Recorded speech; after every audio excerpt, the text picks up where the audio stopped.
پاکستان کے 4 صوبے، حیرت اس بات پر چاروں صوبوں کے قوانین الگ الگ۔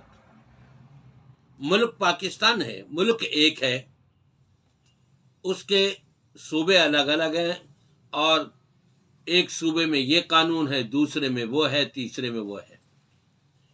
آپ کو سن کر یہ حیرانگی ہوگی، سندھ کے نصاب تعلیم میں سندھ کے اندر قرآن بما ترجمہ شامل کرنے کی درخواست مسترد کر دی گئی۔ کس نے مسترد کری؟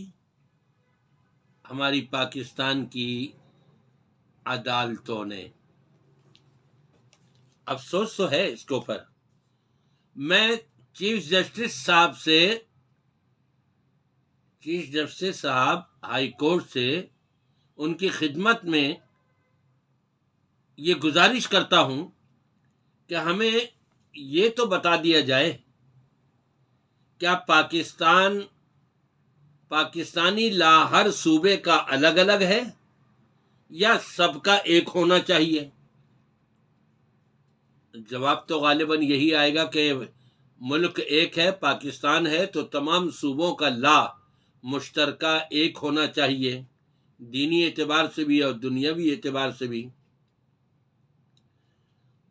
پاکستان تو کلمے کی بنیاد پر، کلمہ لا الہ الا اللہ کی بنیاد پر قائم کیا گیا تھا۔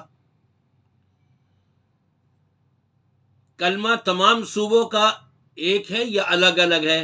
میرا یہ سوال ہے۔ جب پاکستان کا قیام عمل میں آیا، بنیاد کیا تھی؟ کلمہ لا الہ الا اللہ۔ تو کیا تمام صوبوں کا کلمہ الگ الگ ہے یا ایک ہے؟ جواب میں یہی ملے گا کہ جی پورے پاکستان میں تمام صوبوں کا کلمہ ایک ہی ہے۔ تو اب میں پوچھتا ہوں، میں سوال کرتا ہوں، جب کلمہ ایک ہے تو تمام صوبوں کا الہ بھی تو ایک ہے۔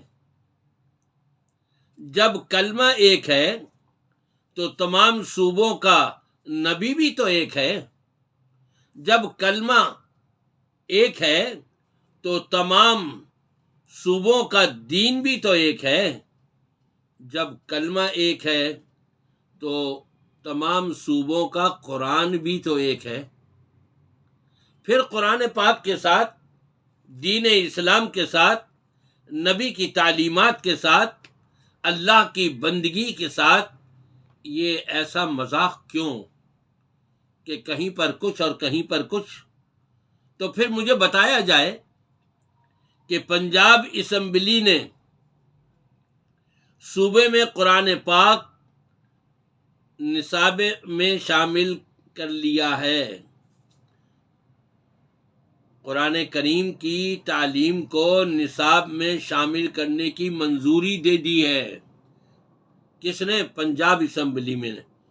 لیکن سندھ میں اخباری سرخیاں لگ چکی ہیں، سندھ کے نصاب میں قرآن بما ترجمہ شامل کرنے کی درخواست مسترد کر دی گئی۔ انا للہ و انا الیہ راجعون۔ پنجاب میں مسلمان رہتے ہیں تو کیا سندھ کے اندر ہندو رہتے ہیں؟ سندھ کے اندر سکھ رہتے ہیں؟ سندھ کے اندر غیر مسلم رہتے ہیں؟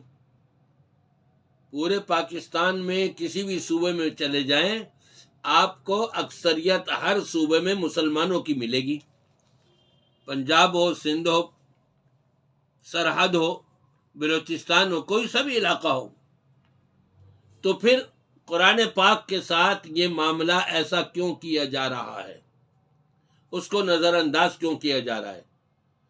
اسلامیات کو اختیاری رکھ دیا گیا، قرآن کو تو بالکل ہی پیچھے پس پش ڈال دیا گیا۔ میں اپنے سربراہان سے، اسمبلیوں میں بیٹھنے والوں سے، اپنی عدالتوں کے جج صاحبان سے یہ پوچھنے کا تو حق رکھتا ہوں کہ قیامت کے دن، روز قیامت، میں ہوں یا آپ ہوں یا کوئی دوسرا اور تیسرا ہو، ہم میں سے جو بھی کوئی ایسا کر رہا ہوگا وہ روز قیامت اللہ کی عدالت میں کیا جواب دے گا کہ قرآن کے ساتھ ایسا سلوک، قرآن کو پس پش ڈال دیا۔ تو پھر وہ قرآن پاک کی وہ آیت مجھے یاد آ رہی ہے کہ رب تبارک و تعالی نے ذکر کیا کہ قیامت کا دن ہوگا، اللہ کی عدالت میں امام کائنات محمد الرسول اللہ صلی اللہ علیہ وسلم ایسے لوگوں کے خلاف مقدمہ دائر کر دیں گے۔ اعوذ باللہ من الشیطان الرجیم۔ وقال الرسول یا رب ان قوم اتخذوا هذا القرآن مہجورا، اور کہیں گے رسول اللہ کی عدالت میں، اے میرے رب، میری قوم کے ان لوگوں نے قرآن کو چھوڑ دیا تھا، قرآن کو پس پش ڈال دیا تھا، قرآن کو کوئی درجہ نہیں دیا۔ تو یا اللہ ان سے پوچھ انہوں نے ایسا کیوں کیا، قرآن کو کیوں چھوڑا، پس پش کیوں ڈالا۔